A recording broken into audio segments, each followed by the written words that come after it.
Diogenes sindromea bakardadearen eta depresioaren ondorio nagusia da, batez ere jende nagusiari eragiten diona.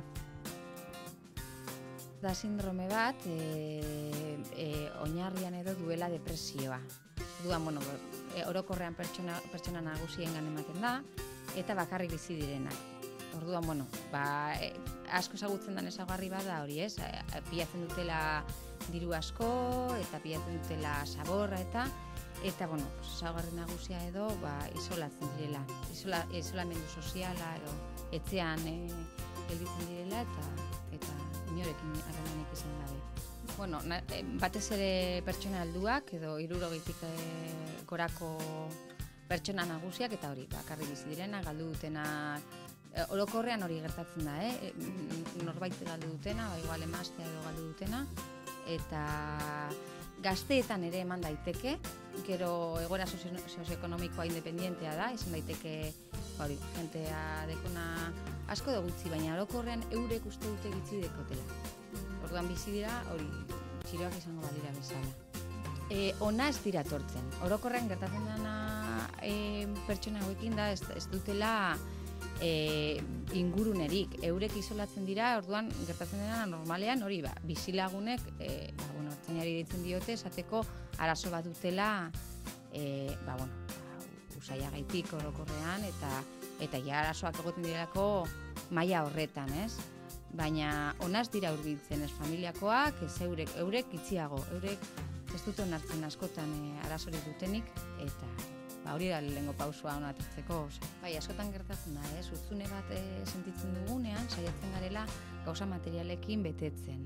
Orduan, hor egon daiteke horren arrazoi. Baina izan daiteke gazteetan, igual psikologo eta psikiatrarekin nahikoa da, nagusiagoa baldin bada, pentsa behar dugu, hori agian behar duela laguntza bat, hortze, ez dakit ez, segun ere bere muga fisikoak zentzuk diren, bere autonomi maila, hori guztia kontutan izan behar da, horregaitik esaten dizut. Igual, kasuaren arabera, ikusi beharko zen, hori gizarte zerbitzuetara jo, edo psikologo batengan jo zuzenean, edo medikura. Maritxu, badakizu, jende askok duela gauzak gordetzeko joera, ez? Badaezpada gordek, eta urtez urte, gauzak pilatu egiten dira horretzean, baina sekula erabiliko ez dituzun gauzak. Hori ez dakit horren oinarri esan daiteken arduratu behar gara, edo ez? Beti ez, askotan da kulturalki hori ikasi dugulako etxean, baina egia da, izan daitekela oinarri minimo bat gero gertatzeko. Baina hori gertatzen denean, ez gara arduratu behar, ez duzu zertan hori garatu behar. Gurasoak edo baditugu eta bietako bat hiltzen baldin bada, hor adi egon behar gara, ez bakarrik hasierako momentu horretan, eta zelan pertsona horren joera, ez? Joera hori baldin bada isolatzearena, hor ibili behar gara pizka bat adi. Beste bat, nahi ez izatea etxetik urten, ez? Beti nahi izatea, seme alabak edo ikusi nahi baditu, bakarrik etxean izatea. Eta ikusten baldin badute azten dela pilatzen. Pilatzen bai zarama, bai dirua. Izan daiteke etxean edo banketxean.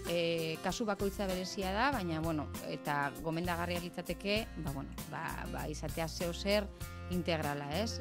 Psikiatrak baloratzea eta ematea behar duen botika, psikologoarekin terapia egitea, eta, igual gizarte zerbitzuek edo hor zer egitea, norbait joatea etxera, laguntza hori ematea, ez? Behar izan eskero.